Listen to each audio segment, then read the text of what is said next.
안녕하세요. 오랜만이에요. 오늘부터는 빨강머리 앤의 이야기를 한 번에 한 개씩 들려드릴게요.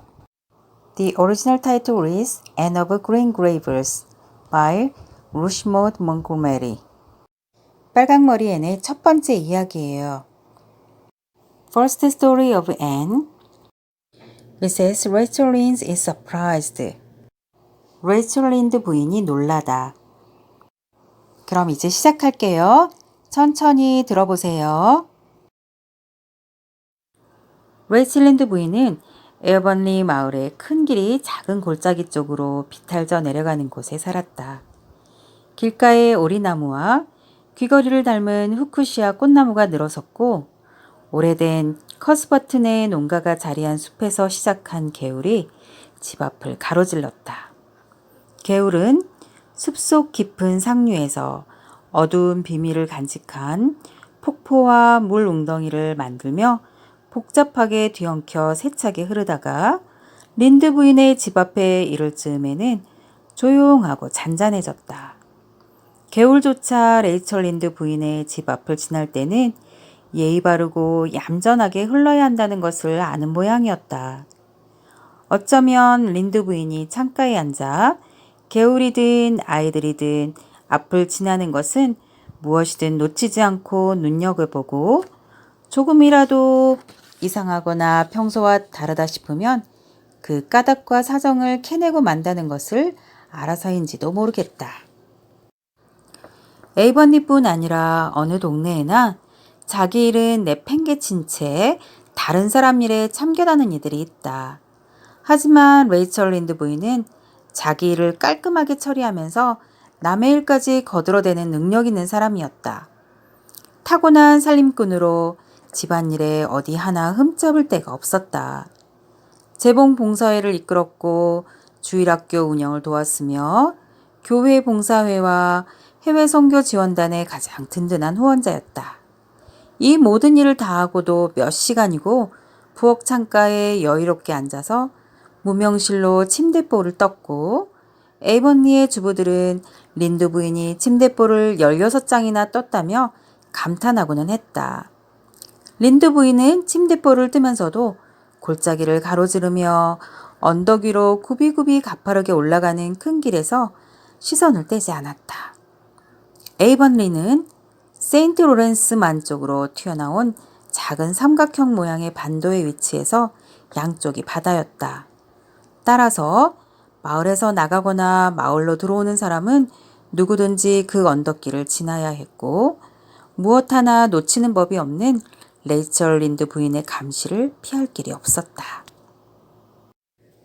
6월 초순의 어느 오후 레이첼 린드 부인은 부엌 창가에 앉아 있었다. 창으로 환하고 따스한 햇살이 비쳐들었다. 집 아래 비탈진 과수원에 새 신부의 얼굴처럼 발그레한 연분홍 꽃들이 활짝 피어서 많은 벌들이 윙윙 날아들었다. 에이번리 사람들이 레이첼 린드의 남편이라고 부르는 체구가 작고 성품이 온순한 토머스 린드는 헛간 너머 언덕밭에서 때늦은 순무씨를 뿌리고 있었다. 메슈커스 버트도 초록 지붕집 위쪽 개울가에 널찍한 붉은 밭에서 순무씨를 뿌리고 있을 터였다. 레이첼은 어제 저녁 카모디의 윌리엄 제이 블레어네 가게에서 매슈가 내일 순무씨를 뿌릴 거라고 피터 모리슨에게 말하는 것을 들어 알고 있었다. 먼저 질문한 사람은 당연히 피터였다. 매슈 커스버트는 어떤 얘기든 평생 먼저 꺼내는 법이 없었다. 그런데 그런 매슈 커스버트가 한창 바쁠 오후 3시 30분에 유유히 마차를 몰고 골짜기를 지나 언덕을 오르고 있었다. 하얀 칼라가 달린 가장 좋은 옷까지 빼입은 것을 보면 에이번리 마을 밖으로 나가는 게 분명했다. 게다가 밤색 앞말이 끄는 2인승 마차까지 탔으니 꽤 먼 거리를 간다는 뜻이었다. 이 시간에 매슈 커스버트가 어디를 가는 거지? 도대체 무슨 일로? 매슈가 아닌 다른 에이번리 주민이었다면 린드 부인은 재빨리 이런저런 정보들을 끼워 맞춰 이 두 가지 질문에 꽤 그럴듯한 추측을 내놓았을 것이다. 그러나 매슈는 좀처럼 집 밖에 나서지 않는 사람이니 뭔가 급하고 심상치 않은 일이 있는 게 분명했다. 그는 부끄러움을 아주 많이 타서 낯선 사람과 만나거나 말을 섞어야 하는 자리에 나서기를 몹시 꺼렸다. 하얀 칼라가 달린 옷을 차려입은 매슈가 마차를 모는 모습은 쉽게 볼 수 있는 장면이 아니었다. 아무리 이리저리 생각해 보아도 마땅히 답이 떠오르지 않자 린드 부인의 즐거운 오후는 엉망이 되었다. 마침내 이 존경스러운 부인은 마음을 먹었다. 차를 마신 뒤에 초록 지붕집에 가서 매슈가 어디를 갔는지 무슨 일로 갔는지 마릴라에게 직접 들어야겠어. 매슈는 매년 이맘때면 웬만해서는 시내에 나가지 않고 절대 다른 사람 집도 방문하지 않는다고. 순무 씨가 부족해서 사러 가는 길이라면 마차를 타고 저렇게 차려입을 리가 없지. 마차를 느긋하게 모는 걸로 봐서 의사를 부르러 간 것도 아니고 어젯밤 이후로 갑자기 나갈 일이 생긴 게 분명해. 도무지 모르겠단 말이야. 오늘 매슈가 무슨 일로 에이벌리를 나갔는지 알기 전에는 신경 쓰여서 아무것도 못하겠어. 그렇게 해서 린드 부인은 차를 마신 뒤 집을 나섰다. 그리 먼 길은 아니었다. 과수원에 둘러싸인 커스버튼의 집은 아무렇게나 크게 지어올린 모양이었고 린드 부인이 사는 골짜기에서 400m나 채 안 되는 거리에 있었다. 하지만 워낙 좁고 긴 시골길이라 실제보다 훨씬 멀게 느껴졌다. 매슈의 아버지도 아들만큼이나 부끄럼을 많이 타고 말수가 적어서 농장터를 잡을 때 숲속에 완전히 파묻히지는 않으면서 사람들과 가능한 한 제일 멀리 떨어진 곳으로 선택했다. 그래서 땅을 개간하여 가장 끄트머리에 현재 초록지붕집을 지었고 지금도 에이번리의 다른 집들이 옹기종기 모여있는 큰 길에서는 초록지붕집이 거의 보이지 않았다. 레이첼 린드 부인은 그런 곳에 사는 건 사는 게 아니라고 생각했다. 그건 그냥 머무는 거지. 린드 부인은 마차 바퀴 자국이 푹 팬 오솔길을 걸으며 혼잣말을 했다. 오솔길 양옆에 들장미 덤불이 늘어서고 풀이 무성했다. 이렇게 외딴 곳에 둘만 덜렁사니 매슈나 마릴라나 별난 것도 당연해. 나무와 친구가 될 것도 아니고 하긴 그 둘은 그걸로 족하다고 하겠지만 그래도 사람을 보고 살아야지. 뭐 두 사람은 만족하는 것 같긴 해도 그건 익숙해져서 그런 거지. 사람은 어디든 익숙해지기 마련이니까. 목을 매달아 놔도 거기에 익숙해진다는 아일랜드 속담도 있잖아. 그러는 사이 린드 부인은 오솔길을 벗어나 초록지붕집의 뒷마당에 들어섰다. 녹음이 푸르른 마당은 잘 정돈되어 매우 말끔했다. 한쪽에는 오래된 버드나무들이 든든하게 자리를 지켰고 맞은편에는 포플러 나무들이 우직하게 서 있었다. 장가지 하나, 돌멩이 하나 보이지 않았다. 그런 것들이 있었다면 린드 부인의 눈에 띄지 않을 리 없었다. 린드 부인은 마릴라가 집안을 청소하는 만큼 마당도 깨끗이 쓸고 닦았다고 생각했다. 땅에 떨어진 음식은 흙도 털지 않고 주워 먹을 수 있을 것 같았다. 린드 부인은 부엌문을 탕탕 두드린 뒤 들어오라는 소리에 안으로 들어섰다. 초록지붕집의 부엌은 쾌적하니 기분 좋은 공간이었다. 아니, 질릴 정도로 깨끗해서 아무도 사용하지 않는 응접실처럼 보였고 안 그랬다면 기분이 더 쾌적했을 것이다. 부엌 창은 동쪽과 서쪽으로 나 있었다. 뒷마당이 내다보이는 서쪽 창으로 부드러운 6월 햇살이 한가득 쏟아져 들어왔다. 반면 동쪽 창은 포도넝쿨로 파랗게 뒤덮여 있어서 왼쪽 과수원에 활짝 핀 하얀 벚꽃과 개울 옆 골짜기 아래에서 가지를 늘어뜨린 늘씬한 자작나무만 힐끗 보였다. 마릴라는 햇빛이 별로 달갑지 않아 부엌에 앉을 때면 늘 동쪽 창가에 앉았다.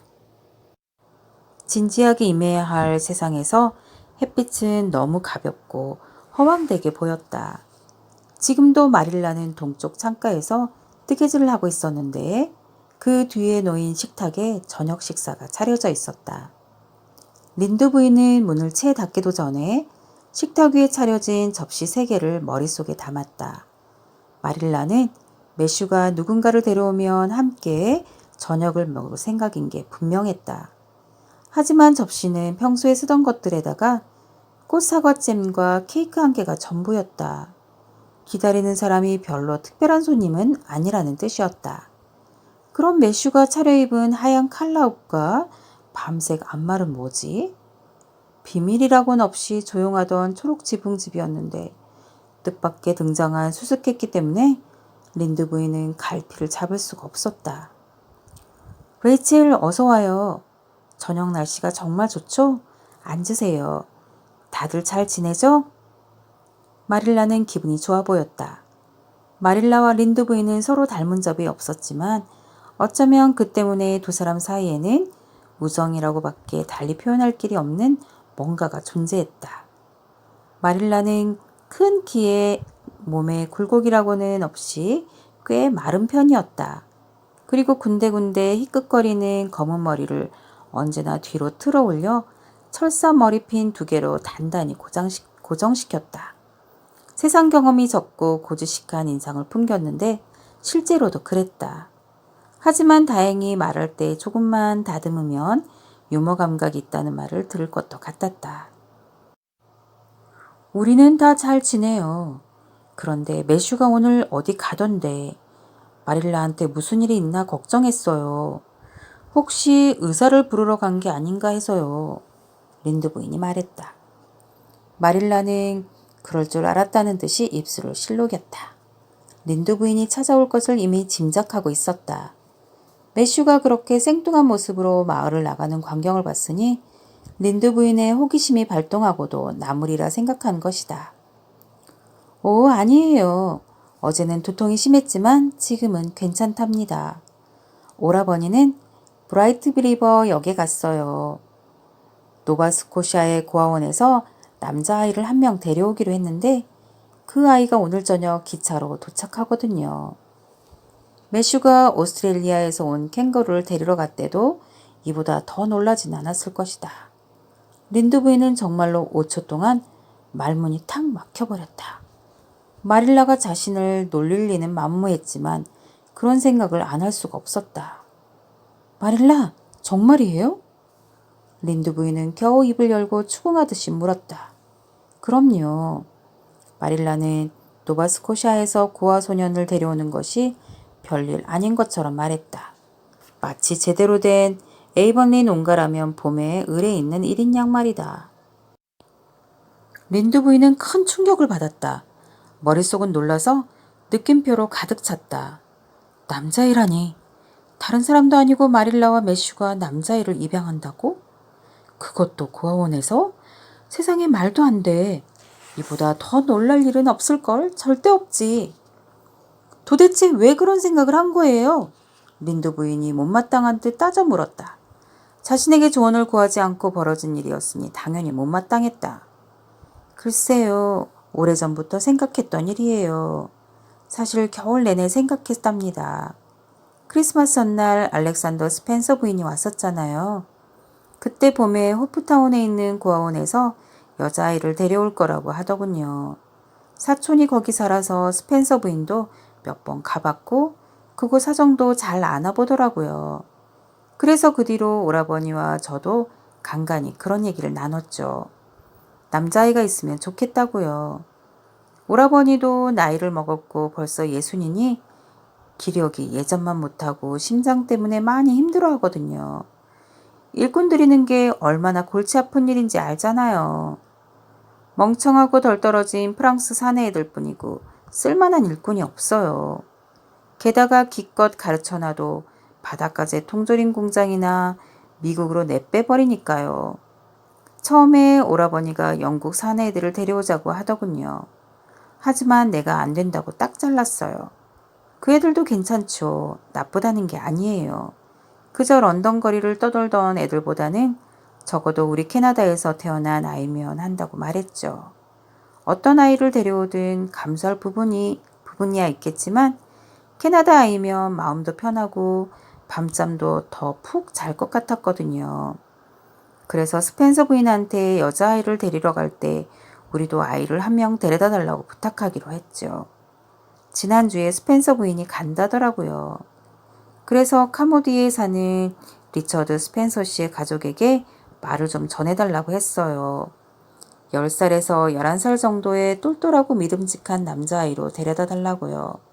그 정도 나이면 잔심부름도 시키고 제대로 가르치기에도 딱 좋은 것 같아요. 아이한테 좋은 가정 환경도 만들어주고 학교 교육도 받게 하려고요. 오늘 우체부가 스펜서 부인이 역으로 보낸 정보를 가져왔는데 아이가 저녁 5시 반 기차로 올 거라더군요. 그래서 오라버니가 브라이트 리버 역으로 마중 나간 거예요. 스펜서 부인은 그 역에서 아이를 내려주고 화이트 샌즈 역까지 가야 하니까요. 린드 부인은 언제나 자기 생각을 이야기하는데 나름 자신이 있었다. 그래서 이 놀라운 소식에 마음을 가다듬고 자신의 생각을 밝히기 시작했다. 마릴라, 솔직하게 말할게요. 아주 어리석고 위험한 일을 벌인 것 같아요. 두 사람은 지금 본인들이 무슨 일을 하고 있는지도 모르고 있어요. 생판 모른 아이를 집에 들이고 가족으로 받아들이는 거잖아요. 그 아이에 대해 털끝만큼도 아는 게 없으면서요. 성격은 어떤지, 부모는 어떤 사람이었는지, 나중에 커서 어떻게 될지 전혀 모른단 말이죠. 왜 그 지난주에 신문 기사를 읽었는데 섬 서쪽 끝에 사는 어떤 부부가 고아원에서 남자아이를 데려왔대요. 근데 그 아이가 한밤중에 집에 불을 냈다는 거죠. 마릴라, 일부러 불을 냈다니까요. 하마터면 침대에서 타 죽을 뻔한 거죠. 또 어떤 입양한 아이는 툭하면 날달걀을 빨아먹었는데 끝까지 그 버릇을 못 고쳤대요. 미리 내게 의견을 구했더라면 그런 생각은 절대 하지도 말라고 말해줬을 텐데. 마릴라, 미리 얘기하지 그랬어요. 달갑지 않은 조언에도 마릴라는 기분 나빠하지 않았고 놀라지도 않았다. 마릴라는 뜨개질을 계속하며 말했다. 레이첼, 그 말도 물론 일리가 있어요. 나도 전혀 꺼림칙하지 않은 건 아니에요. 하지만 매슈 오라버니의 마음이 이미 기운 게 눈에 보여서 내가 물러섰답니다. 오라버니가 뭔가에 열의를 보이는 경우가 흔치 않아서 그럴 때면 내가 꼭 져줘야 할 것 같거든요. 그리고 위험한 거야 세상 살면서 사람 하는 일이 다 그렇죠. 그렇게 따지면 부부가 임신해서 아이를 낳는 것도 위험 부담이 있죠. 아이마다 전부 잘 크는 건 아니니까요. 게다가 노바스코샤는 우리 섬과 바로 붙어 있잖아요. 영국이나 미국에서 데려오는 것과는 다르죠. 그 애는 우리와 크게 다르지 않을 거예요. 린드 부인은 불쾌한 마음을 숨기지 않는 목소리로 의구심을 쏟아냈다. 그렇다면야 별탈 없기만을 바랄게요. 다만 그 애가 초록지붕집을 불태워버리거나 우물에 독약을 풀거나 해도 왜 안 말렸냐며 나를 원망하지는 말아요. 뉴브런즈윅주에서 실제로 고아원 출신 아이가 그런 짓을 해서 온 가족이 끔찍한 고통 속에서 죽었다더군요. 여자애였다곤 하지만요. 글쎄요, 우린 여자아이를 데려오는 게 아니니까요. 마릴라는 우물에 독을 푸는 게 지극히 여성스러운 행동이라는 뜻, 남자애는 그런 걱정을 할 필요가 없다는 식으로 말했다.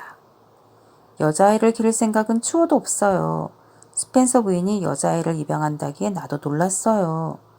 스펜서 부인이야 마음만 먹으면 고아원도 통째로 입양할 사람이죠. 린드 부인은 매슈가 돌아오는 모습을 보고 싶었지만 그러려면 줄 잡아도 2시간은 넘게 기다려야 했다. 그래서 그 길로 로버트 벨의 집으로 가서 소식을 전하는 게 낫겠다고 결론을 내렸다. 이 소식은 분명 엄청난 파장을 일으킬 터였고 린드 부인은 이런 얘기거리를 만드는 것을 무엇보다도 즐겼다. 그렇게 린드 부인은 초록지붕 집을 나섰고 린드 부인의 비관적인 생각들 때문에 두려움과 의심이 되살아나던 마릴라는 그제야 다소 마음이 놓였다. 린드 부인은 조심스럽게 오솔길로 들어서면서 불쑥 내뱉었다. 다른 사람도 아니고 꿈은 아니겠지? 그 어린 것도 안 됐네. 매슈와 마릴라는 아이에 대해 아무것도 모르니까 어린애한테 제 할아버지보다도 더 현명하고 의젓하길 바라겠지. 그 아이한테 할아버지가 있기나 했을까 싶지만 말이야. 어찌됐든 초록지붕집의 어린아이라니 상상이 안 가네. 그 집에 아이가 있었던 적이 한 번도 없었지, 아마. 그 집에서 살기 시작한 게 둘이 다 자라서였으니까. 두 사람한테 어린 시절이 있기나 했는지도 모르겠어. 지금 둘을 보면 태어날 때부터 저 모습이었을 것 같다니까. 나라면 무슨 일이 있어도 그 집에 입양되지는 않을 텐데. 아이고, 불쌍해라. 린드 부인은 들장미 덤브를 향해 마음에 가득 찬 말들을 쏟아냈다. 바로 그 순간 브라이트 리버 역에서 얌전히 기다리고 있는 그 아이를 직접 봤다면 불쌍한 마음은 한층 더 깊고 강해졌을 것이다. 다음 이야기 기다려주세요. 다음에 이어서 또 들려드릴게요. 감사합니다. 다음에 또 만나요.